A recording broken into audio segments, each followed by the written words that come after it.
Sophie, thank you so much for being on the show. I was familiar with your work, of course, via LinkedIn, like so many of us are first exposed to each other's content and faces and that kind of stuff. But then it was awesome to meet you in person. Of course, I have a strong love, and I can say that it's love for Max and Scott. Just particularly, Max has been a really like good friend, authentic like brother for so long, and of course, I love Scott too. We haven't hung out as much as I've hung out with Max, but hopefully, Max and Scott, we can get together at some point. Sophie, right? We can get together in person. But real quick, why don't you just tell folks a little bit about your career background and how did you now move into this role where you're VP of marketing at one of the most innovative early stage venture funds focused on go to market? Yeah. Well, thank you for having me on. It was amazing to meet in New York, and I've heard the best things from Max and Scott. So, yes, hopefully we can get together in person and bring back the gang together and hang in person another time soon. But super happy to be here. My background is in the MarTech space, running full funnel revenue, marketing, and optimization. And I was running essentially a business unit. So I was running all of go to market for our company. And in a way, there's a lot of transferables between doing that and running GTMnow, which is our media business. And so I was able to take the marketing aspects from the marketing itself and then the business aspects to be able to transfer over to GTMfund and GTMnow, which was great. I was very intentionally looking to transition to the VC space, was having trouble finding the right fit because I was really looking at the intersection between media and community and marketing, which, as we know, is actually Yeah. pretty rare for VCs, but not GTMfund. So it was the perfect fit. I can't emphasize enough just how happy I am. It's incredible, incredible people. You know, Max and Scott already. Yeah. Paul's incredible. Everyone on the team is, and just all of the people in the fund itself and everyone that we were able to support too is just amazing. Awesome. So Well, I was just gonna yeah, give Paul a shout out too because I forgot him, and I've never met him in person. We've communicated a little bit over email, so just shout out to Paul. shout out to Paul. Paul deserves 1,000 shout outs always. So it's been a Well, lot of fun. I joined at the end of last year and have been leading media marketing and community across the fund and the media company. awesome. Well, let's dive into what you've been focused on building a media company within the VC space. And to your point, there haven't been a lot of folks who have done this right. And I think it's not a shock that y'all have been able to lead the charge here. But real quick, what was the inspiration behind the current strategy? And then also, how do you map that to the overall fund's goals? And here's why I asked this as well, like specifically the mapping to goals. Like even as a B2B brand, we love to build brand if we're like geek marketers and stuff like that, but then we get blocked a lot by the executive team or folks who don't get it. The board's like, why are you going to do a podcast or whatever it is, right? Build, we need to see strict attribution, we need pipeline, that whole kind of situation, right, that we've all been through. And I know that within a VC fund you have LPs and these other stakeholders that again may not understand the value. So how do you, so that was kind of the piece there of like mapping the goals. Again, how do you sort of like explain the inspiration and then that goal mapping? Mm-hmm. Well, we are very fortunate because, as you know, Max, who is our general partner, our GP at GTMfund, has a media background. So he gets it. So does Scott. They get it. They ran Sales Hacker together. And it's a common challenge for a lot of SaaS companies where there might be executives or folks on the board that don't. And hopefully now there's enough use cases to be able to point to others and exemplify what you want to build. Whereas in the past, it was a lot harder, but now it's becoming harder to actually disagree with the impact that it has. So the inspiration was really, it started with Sales Hacker and just seeing the impact of Sales Hacker, the previous media brand, and actually the media brand that we reacquired to then transition over to our current media brand, which is GTMnow. So we rebranded it. But it is a flywheel because, as you said, we are a VC. So when GTMfund started, Max and Scott, having a media background, sat down and kind of mapped it out and said, well, it's not enough to just be a fund. There's thousands of venture capital funds. What's our unique value proposition? And so they created a flywheel. And at the core of that flywheel is the fund itself, of course. And, we'll invest in B2B SaaS companies, of course, as they built their careers around. But to create that unique differentiator, really had to lean in. So they thought, okay, we'll accept money from, the value proposition is, if you accept money from GTM Fund, you unlock the knowledge, expertise, and network of hundreds of proven go-to-market operators. These would serve as our first limited partners. They would essentially be the product, if you will. But again, it's still just not strong enough of a value proposition. Even that, you need to have people seek you out. And to have people seek you out, they need to know about you. And media is a way, and community is a way for people to become educated at that top of funnel and mid funnel layer to be able to seek you out. So that's really where the inception derived from. And now the media company is, it's a game-changing asset for the fund itself. It essentially supports everything that we do on the investing side and does so in multiple ways. And happy to jump into those ways if it's helpful. We actually have 7 objectives from the media company. Yeah, let's do it. I think that being able to sort of articulate that will help listeners who are trying to kind of figure out, okay, well, how do I actually organize myself or wrap my head around what a strategy or a set of goals would be? Mm-hmm. Definitely. And it's interesting too, because some of our goals are much more value proposition oriented, which is transferable to SaaS companies and understanding how you want to position yourself in the market. And then others are more pipeline, directly attributable. So for us, we've got 7 goals. One of them is brand visibility and positioning. So it's the value proposition of our fund, through the newsletter, podcast, social channels, website, and so forth. We're able to drastically increase GTM Fund's brand visibility. And when the best founders in the world think about who they want on their cap table, we want them to think about GTM Fund. So that definitely helps on that front. And then it also enables us to amplify the thought leadership of our go-to-market LPs to support their professional goals. They have tremendous knowledge, and you're able to actually help disseminate and share that. It helps both them and it helps everyone around. So for SaaS companies, what that can look like is existing customers, prospects, anyone, and you're really helping their personal career trajectory, which in turn builds trust, builds a relationship. It helps them personally and it helps everyone around. Our third objective of the media company is to provide meaningful distribution for our portfolio companies. So by weaving them into content, we're able to support their reach and infuse them through our media to help amplify their reach. It also serves as a revenue source that we can actually pour back into the fund. And this is a bit unique to a VC context because it enables us to run community events for LPs, programs for portfolio companies, and hire more people on the investing side of the business.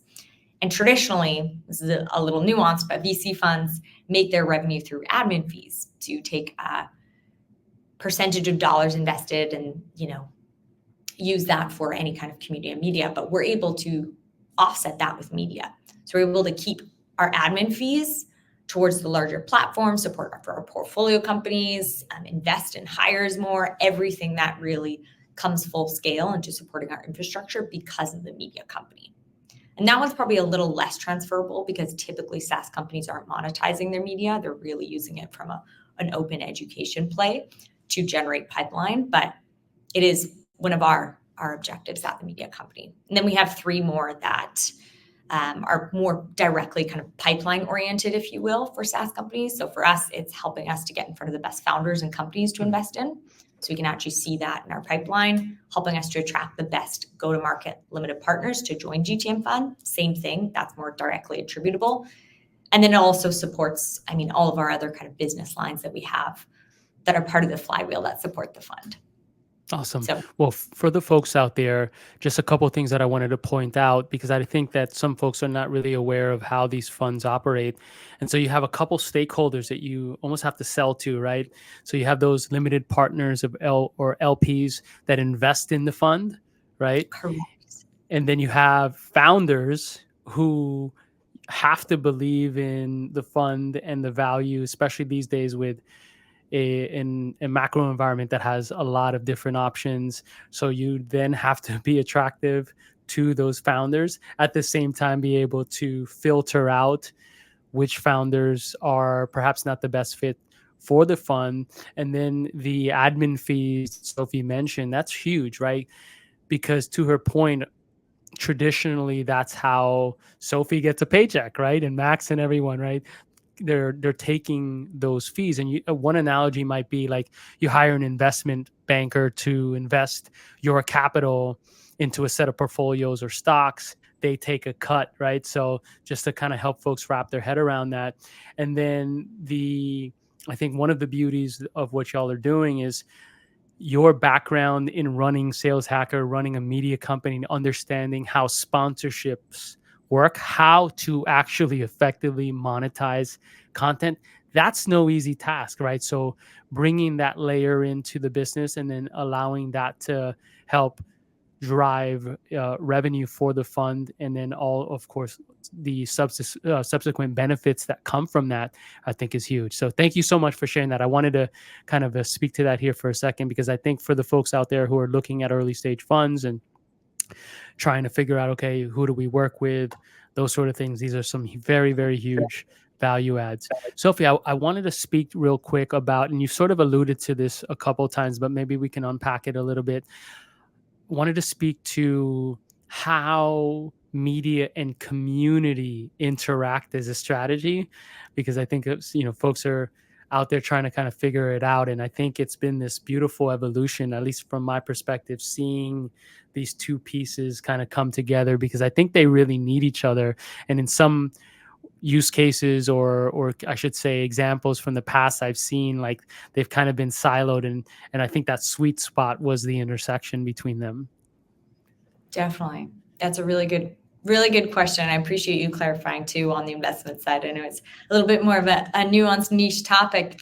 So GTM Fund, we're a pre-seed to Series A, so we're an early stage VC fund, and we have a media brand, GTMnow, that sits on top of the fund. And what we do is we share advice from working with over 100 portfolio companies and the insight of over 350 go-to-market operators who are limited partners in the fund. So they're actually investing in the fund.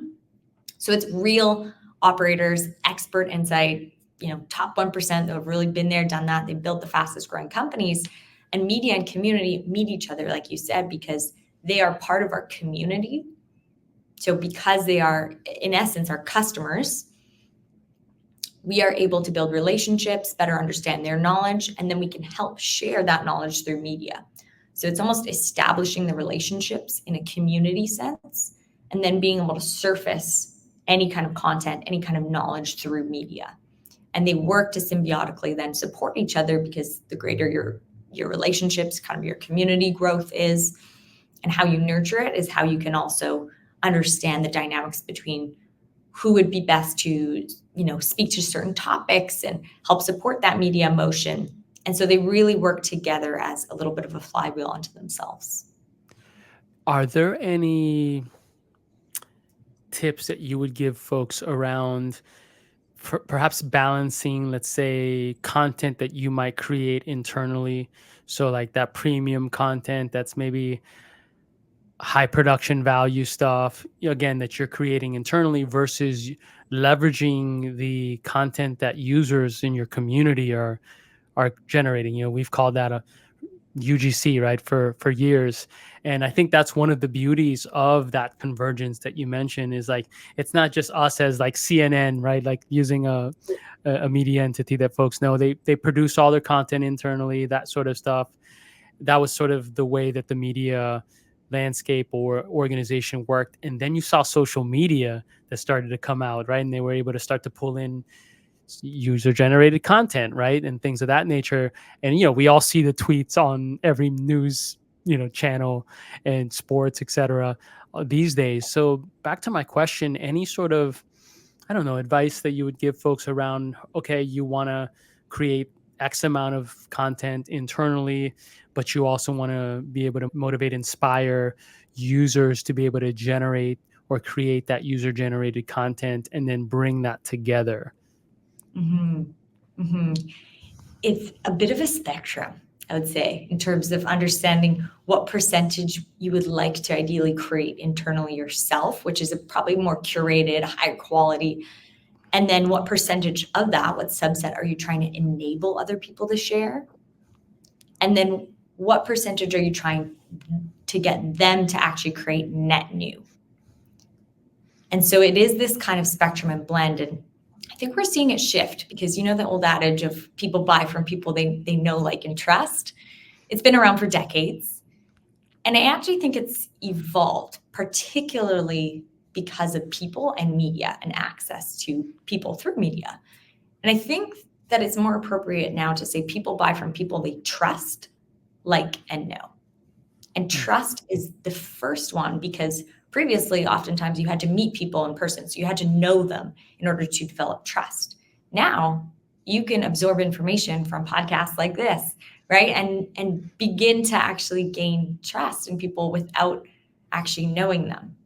And so to the extent that you can enable people to actually share that information is the most valuable. And it's what we've seen be most effective for us, for example. So enabling our champions, our customers, our portfolio companies to be able to share information directly themselves, whether it's information and media that we are creating ourselves for them to actually share, or whether it's net new for them based on ours and we're inspiring them. Either way, those have been proven to be effective. And I'd say the easiest way to get started to inspire people is to actually create the content yourself and then share it with those people to be able to create more kind of user-generated content assists that will help them to then create their own individual content. Awesome. Speaking of enablement, how would you recommend that marketers out there who are creating all this great content, whether it's premium content internally or UGC or the convergence of those two types, how would you recommend that they enable sales reps, right? Because I think that's one of the things that I haven't seen many organizations actually do this really well within B2B. I know we've talked about it for several years. There's been a bunch of tools out there that are trying to help sort of facilitate this better alignment between marketing and sales.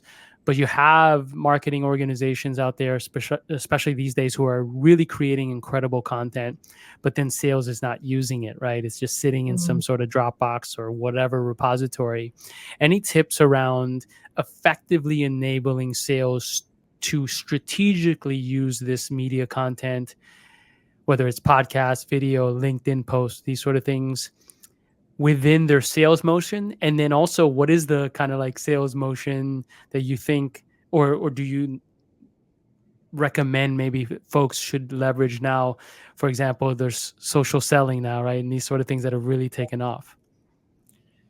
Great question. And I mean, they're all valuable, but the challenge is always the enablement part. So I think of it as almost a scale of operational rigor required for them.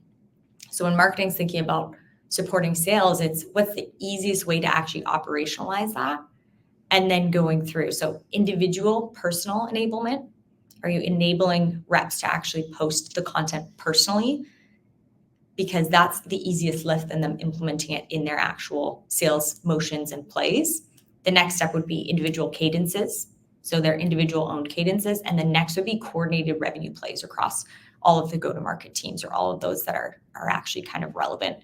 And what I've seen work really well, which is kind of funny that it's almost the most effective, is just being super transparent about what's working and what's not, and showcasing what other people are doing. And so often Slack channels is a good way of doing that, so that everyone can knowledge share within it about how they're actually operationalizing this. So that's people posting their individual things. And then that's also showcasing how they're actually implemented in their cadences. And once you master those two at the individual level, that's when you can really do more of the enablement at scale across teams. What about mapping content beforehand? Because this is a question I've been chewing on. Two particular steps in the buyer journey. So, for example, I don't know if you know Gaetano, who he was actually at Sales Hacker. I know he talks a lot about SEO and those sort of things. And I was catching up with him a couple months ago, and he was saying, dude, you're doing a lot of like top of the funnel content, but you got to do now like bottom of the funnel and mid funnel stuff, right? And so that got me thinking about, okay, well, but we're also like really trying to take that let's build a media brand approach as a SaaS brand. And so is there a way that you've seen being able to create podcasts like this, right, and have that be able to be mapped or used within Mofu or Bofu steps in the process? Mm-hmm.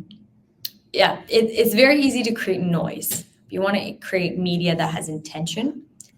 And so one way of doing that I think has worked well for marketing teams that I've seen is mapping it exactly that to who's the buyer, at what stage is it in the pipe, and having just an overall sheet that's accessible to everyone at all times with those media assets in there. So that way you can see what is the pain point of the customer that this particular media asset solves. Where does that map in the funnel typically, and what do we recommend for channels? And that way it's enabling. I mean, also just honestly, it's like getting together and actually talking through that and showing how it's implemented, getting on a call and actually going through this maybe, once every 2 weeks even has been really effective for one company in particular I'm thinking of that does that. Because it's one thing to leave it in a sheet, but if you're not actually getting excited about it and seeing it implemented, that's another thing.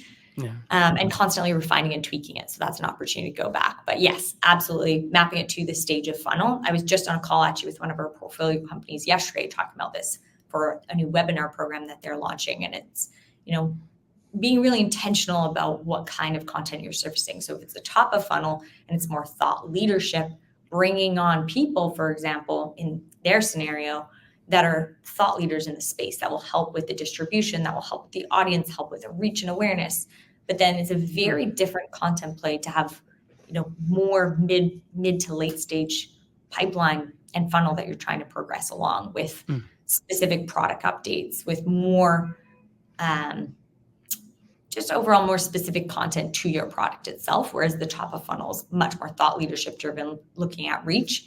So those are areas too that you can map down and understand and essentially just tag all content pieces with. I recommend that whether a marketing team has a sales team to actually enable immediately or not, because it's a lot easier to do that proactively than go back and map it all at once. And trust me, I've been there where you're going back and tagging every media asset that you have, and it can be a heavier lift. So to the extent that you can prepare and do that ahead of time, it's helpful not only for the sales team, but for any kind of distribution in future. Awesome. Well, thank you for that. I have certainly over-indexed on thought leadership and sort of like that brand building content over the years. And I think the way that I've thought about it, now I'm typically at a very early stage thing, like either one of the co-founders or first, second, third, et cetera, higher. And so we're always at like, all right, we don't have anything. We don't even know what bottom of the funnel content looks like for us yet. Right. So I've always over indexed on that. Like let's build some brand using topics or themes that are most strategically aligned with what we know at the moment, and then let's start to build out Mofu and Bofu once we start to figure it out. But I've also found it tricky because as early stage founders, you're like, all right, I think this is the thesis, I think this is the persona, and I'm going down this path, and then you got to pivot, and you're like, oh, okay.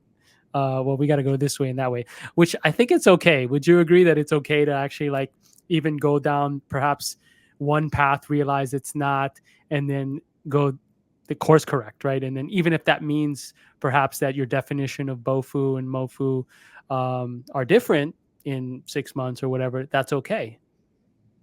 Yeah, definitely. I think if you're not pivoting or if you don't have to pivot, there's something wrong because everything is experimental, right? Yeah. And so it's really about using every pivot, every kind of tack as a data point, as opposed to we've hit a blocker. Really, it's an opportunity because it gives you direction, and direction is all we need in SaaS, right? We're constantly looking for directional data of what's going to take us to that next kind of growth lever and level. Awesome. Sophie, thank you so much for being on the show. Very much appreciated. I was going to say that like when I met you, your energy was awesome. And I was like, man, this is a great soul. I really appreciate, becoming your friend and just being part of the family, right? That I feel like we've created over the years. So thank you so much. If folks wanted to get in contact with you, learn more about GTMfund, maybe dig into the content at GTMnow, or connect with you to follow your insights, what are the best URLs or channels to reach you? Yeah. Well, first, thank you for that. Super, super kind words, and the feeling is mutual. I think we even talked about it afterwards too. So very grateful our paths crossed, and it already does feel like family through the connectivity of Max and everyone. But the best place to get in touch with me is over LinkedIn. So feel free to add me there, message me. Happy to connect there. And then GTMnow.com is the media brand of GTM Fund, and that's where you can find newsletter links, podcast links, any kind of articles, digital live events, and other great resources too.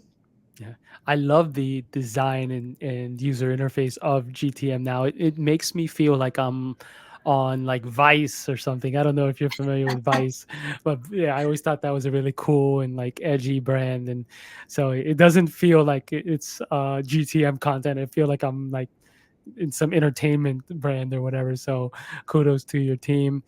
Thank you so much again and have a great day. Thank you. Thank you. Have a great day also.